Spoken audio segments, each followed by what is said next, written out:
बोले कि चलो तुम्हारा जवाब तो दूंगा, लेकिन एक मेरा मोती खो गया है, उसको ढूंढ लाओ।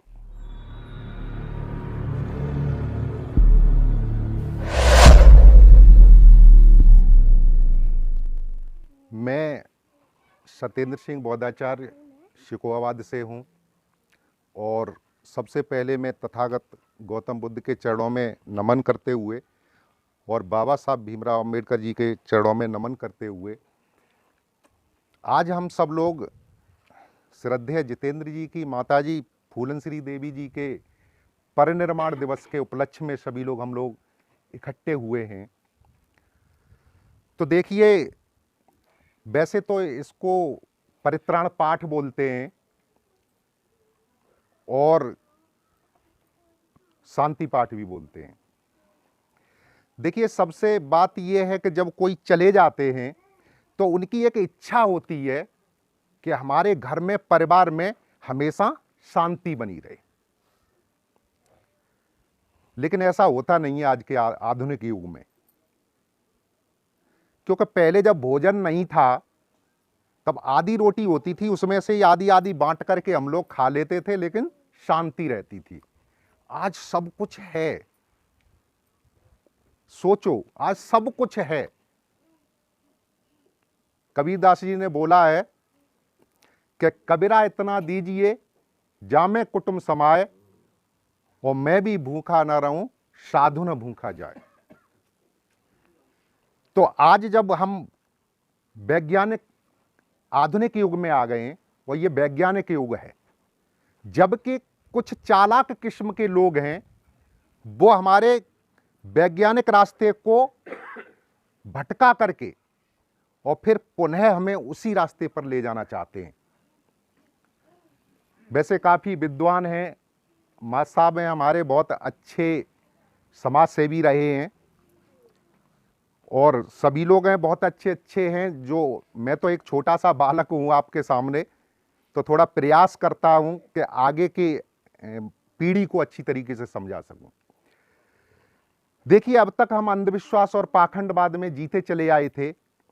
यदि सभी लोग जानते होंगे, यदि बाबा साहब नहीं आए होते तो हमारी स्थिति ऐसी नहीं होती, हम बोल नहीं सकते थे। लेकिन बड़ी विडंबना की बात है, बहुत समझाते हैं हम लोग, जगह जगह जाकर के, गांव गांव जाकर के, घर घर जाकर के, पर्सनल व्यक्तियों को भी समझाते हैं, लेकिन सही रास्ता समझ में नहीं आता है। क्योंकि सत्य जो होता है वो बहुत देर में समझ में आता है, और झूठ है ना, वो बहुत जल्दी समझ में आता है। यदि आपको सत्यता की रास्ता पर ले जाया जाए तो मुझे नहीं लगता इतनी जल्दी मानते हैं। और यदि चार यार की चार पार की आकर के झूठ सांच करके यदि आपको सुना दिया जाए तो बहुत जल्दी विश्वास कर लेंगे कि हाँ भाई, बात सही होगी। इसी तरीके से जब तथागत गौतम बुद्ध एक बार अपने शिष्य आनंद के साथ जब जा रहे थे, तब एक व्यक्ति भागता हुआ आया और उसने गौतम बुद्ध से सवाल किया, क्या ईश्वर है? उन्होंने बोला, तुम बताइए तुम्हारी नजर में क्या है? कि मेरी नजर में ऐसा लगता है कि ईश्वर नहीं है। तो उनने बोला कि नहीं नहीं, ये तुम्हारी गलत सोच है, कि ईश्वर है। तो वो चला जाता है। उसके बाद थोड़ा आगे और बढ़ते हैं तो एक दूसरा व्यक्ति आता है, वो बोलता है कि तथागत जी ये बताइए क्या ईश्वर है? कि अच्छा आप बताइए तुम्हारी नजर में क्या है? कि मुझे लगता है कि ईश्वर है। बोले नहीं, तुम्हें गलत लगता है, ईश्वर नहीं है। फिर आगे बढ़ते हैं, फिर एक तीसरा व्यक्ति आता है और वो फिर पूछता है कि गौतम जी क्या ईश्वर है? और गौतम जी चुप रह जाते हैं, और जो साथ में शिष्य थे वो बड़ा अचंभित होते हैं कि सवाल एक है और उसके जवाब अलग अलग हैं। अब वो बोलते हैं कि तथागत जी हमारी समझ में नहीं आया। शिष्य बोलते हमारी समझ में नहीं आया कि आपने पहला व्यक्ति आया वो पूछ रहा है कि ईश्वर है, तो कह रहे हैं नहीं है। जब वो पूछता है कि ईश्वर नहीं है तो वो कहते हैं ईश्वर है। और तीसरा आता है तो आप कुछ जवाब ही नहीं देते। तो अब मैं आपसे जानना चाहता हूं कि ईश्वर है या नहीं है, आप बताइए। तो गौतम जी कहते हैं कि देखिए आपका सवाल ही गलत है। जब पूछने वाला क्वेश्चन ही गलत होगा तो उसका आंसर सही नहीं हो सकता। आप ईश्वर को मानते हैं और मानना बहुत आसान होता है। मानने में क्या है, वो तो कोई आए और उन्होंने बता दिया कि ये वेदों में लिखा है, ये पुराणों में लिखा है, ये रामचरितमानस में लिखा है, और उसी को मान लिया और मान करके और हम उसी रास्ते पर चलने लगे। जब दूसरा दिन होता है तो वो व्यक्ति लौट के आता है जिसको कोई आंसर नहीं मिला था, चुप थे, तो वो बड़ा वो आते हैं, पूछते कि साहब हमें कोई जवाब नहीं मिल पाया। बोले कि चलो तुम्हारा जवाब तो दूंगा, लेकिन एक मेरा मोती खो गया है, उसको ढूंढ लाओ। उस मोती ढूंढने के लिए वो जाता है, चारों तरफ भटकता है, चारों तरफ ढूंढता है, लेकिन उसको मोती दिखाई नहीं देता है। और वो लौट करके आ जाता है और गौतम जी से कहता है कि साहब आप ठीक से याद करके बताइए कि वो मोती खोया कहां था। तो वो बोलते वो तो मेरी कुटिया में खोया था। बोले कि आप हमें पागल समझते हो, हमें बेवकूफ समझते हो, आपने पहले क्यों नहीं बताया कि वो कुटिया में खोया था। वो बोले यही आंसर है कि तुमने कहां कहां ईश्वर को ढूंढा। बोले साहब भारत की कोई जगह ऐसी नहीं छोड़ी हमने जहां ईश्वर को न ढूंढा हो। मैंने सारे तीर्थ स्थल ढूंढे, सब कुछ ढूंढा, लेकिन वो नहीं मिले। तो मोती कहां कहां ढूंढा था। अरे के साहब मैं पूरे चारों तरफ ढूंढ के आया, लेकिन वो खोया कहां था। कि वो तो आपकी कुटिया में ही था, आप हमें बेवकूफ बना रहे थे। कि बस यही समझ जाओ कि बेवकूफ बनाने वाले बहुत हैं। यदि आपको ढूंढना है तो खुद में ढूंढिए, आपके अपने अंदर ढूंढिए, क्योंकि जो कुछ भी है वो आपके अंदर है। आप इधर उधर से ढूंढ करके आते हैं, चारों तरफ जाते हैं, आपको कुछ नहीं मिलता। आप खुद में देखिए। एक पूरा जीवन बहुत अमूल्य है, ये काफी अमूल्य जीवन है, और इसको दूसरे के कहने पर, जो दूसरों ने कह दिया और क्या क्या नहीं कह दिया। तुलसीदास जी ने तो लिखा है कि ढोल गवार शूद्र पसुनारी सदा ताड़ना के अधिकारी। आप बताइए क्या ये इस बात को आप मानेंगे? क्या मानेंगे? आज के युग में मानेंगे? क्यों नहीं मानेंगे? क्योंकि बाबा साहब के बताए हुए रास्ते पर आप पढ़ करके आए हैं, और सवाल वहां से पैदा होते हैं जो पढ़ता है। बिना पढ़ा व्यक्ति सवाल नहीं पूछ सकता।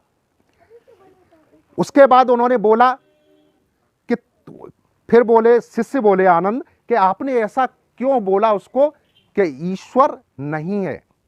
एक व्यक्ति को बोला आपने कि ईश्वर नहीं है। कि देख आनंद, यद में वो उसके दिमाग में था कि ईश्वर है, और यद में वहां बोल देता ईश्वर है, तो उसकी जो जिज्ञासा है वो शांत हो जाती और वो वहीं के वहीं रह जाता, वो मान लेता और वो दुनिया में खोजने नहीं जाता।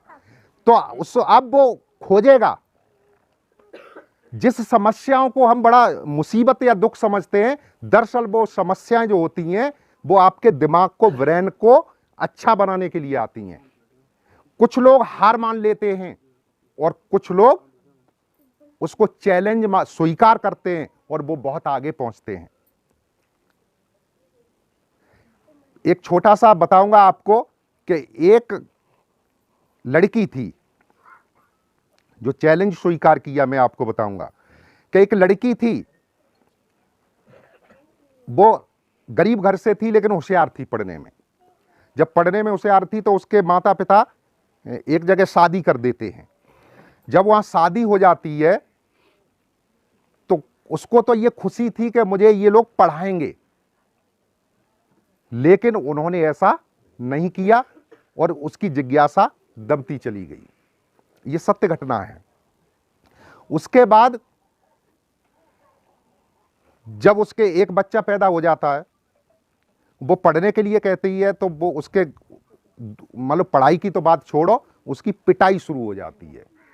जैसे ही वो पढ़ने की बात करती है तो उसकी पिटाई शुरू हो जाती है। उसके बाद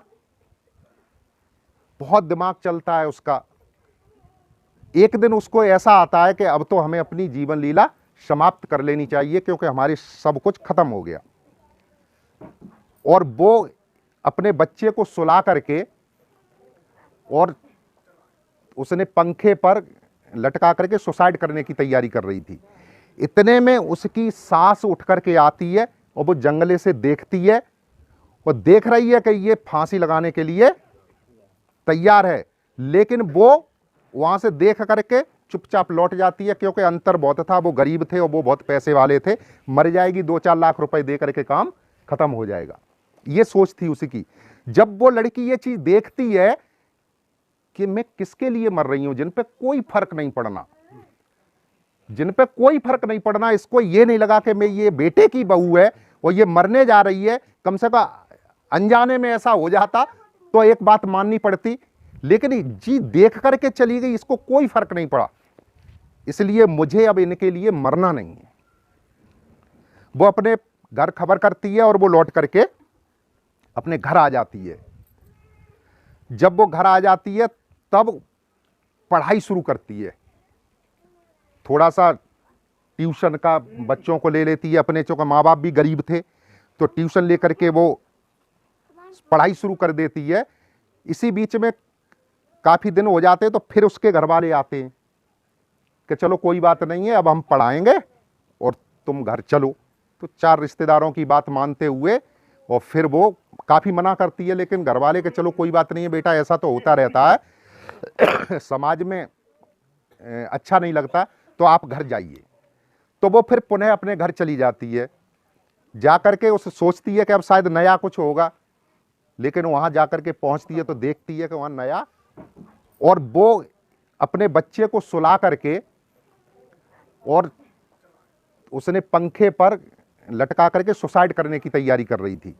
इतने में उसकी सास उठ करके आती है और वो जंगले से देखती है और देख रही है कि ये फांसी लगाने के लिए तैयार है, लेकिन वो वहां से देख करके चुपचाप लौट जाती है, क्योंकि अंतर बहुत था। वो गरीब थे और वो बहुत पैसे वाले थे। मर जाएगी, 2-4 लाख रुपए दे करके काम खत्म हो जाएगा, ये सोच थी उसी की। जब वो लड़की ये चीज देखती है कि मैं किसके लिए मर रही हूं, जिन पे कोई फर्क नहीं पड़ना, जिन पे कोई फर्क नहीं पड़ना, इसको ये नहीं लगा कि मैं ये बेटे की बहू है और ये मरने जा रही है, कम से कम अनजाने में ऐसा हो जाता तो एक बात माननी पड़ती, लेकिन जी देख करके चली गई, इसको कोई फर्क नहीं पड़ा। इसलिए मुझे अब इनके लिए मरना नहीं है। वो अपने घर खबर करती है और वो लौट करके अपने घर आ जाती है। जब वो घर आ जाती है तब पढ़ाई शुरू करती है। थोड़ा सा ट्यूशन का बच्चों को ले लेती है अपने, चूंकि माँ बाप भी गरीब थे तो ट्यूशन लेकर के वो पढ़ाई शुरू कर देती है। इसी बीच में काफी दिन हो जाते हैं तो फिर उसके घर वाले आते हैं कि चलो कोई बात नहीं है, अब हम पढ़ाएंगे और तुम घर चलो। तो 4 रिश्तेदारों की बात मानते हुए और फिर वो काफी मना करती है, लेकिन घर वाले के चलो कोई बात नहीं है बेटा, ऐसा तो होता रहता है समाज में अच्छा नहीं लगता, तो आप घर जाइए। तो वो फिर पुनः अपने घर चली जाती है। जा करके उसे सोचती है कि अब शायद नया कुछ होगा, लेकिन वहां जाकर के पहुंचती है तो देखती है कि वहां नया कुछ नहीं था, जो पहले का था वही रिपीट हुआ। लिहाजा वो वहां से फिर चली आती है। जब चली आती है वापस तब तक ग्रेजुएशन का रिजल्ट आया था। तो यूनिवर्सिटी से फोन आता है कि आप अपना रिजल्ट ले जाइए, और तब उसकी फिर दोबारा पुनः आती है लौट के, तो वो प्रेग्नेंट थी, तो उसके एक बच्ची पैदा हो जाती है, वो 6 दिन की होती है। तब फोन आता है कि आप रिजल्ट ले जाइए। उसने बोला रिजल्ट कैसे ले जाएंगे, रिजल्ट तो आता है स्कूल में, हम स्कूल से ले लेंगे। 30-40 किलोमीटर दूर यूनिवर्सिटी है, इतना तो मेरे पास किराया भी नहीं है कि मैं आपके पास आ जाऊं। जब वहां पर पहुंचती है, कहती है कि आप किराया लेके आ जाओ, किराया यूनिवर्सिटी की तरफ से मिलेगा, आपको किराया हम देंगे।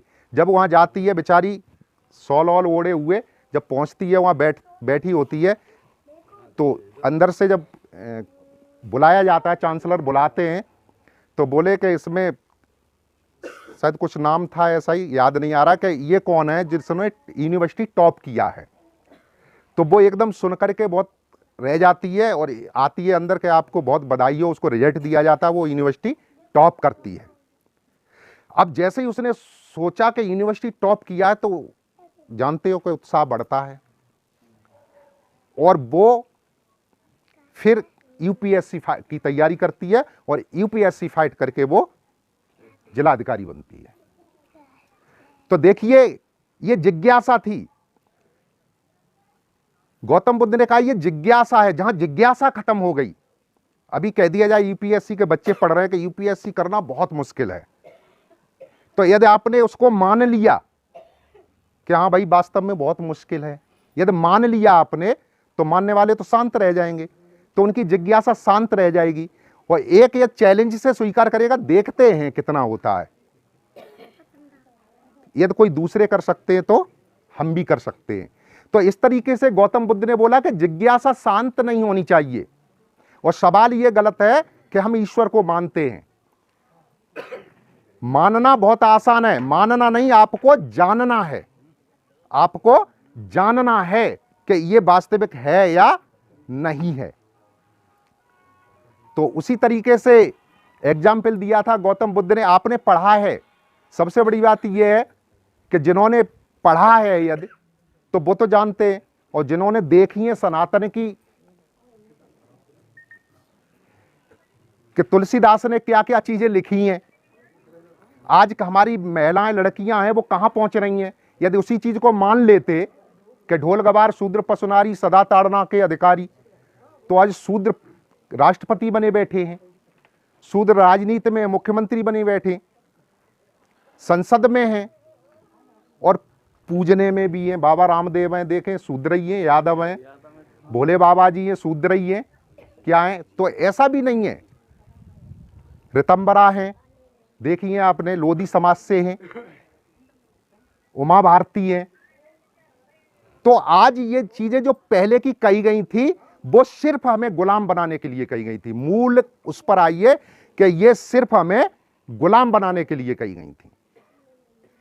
और आज जब ये चीज बाबा साहब ने, देखिए कितने धर्मों का अध्ययन किया बाबा साहब ने, तब एक अंधविश्वास और पाखंडवाद से हट करके बुद्धिज्म को अपनाया।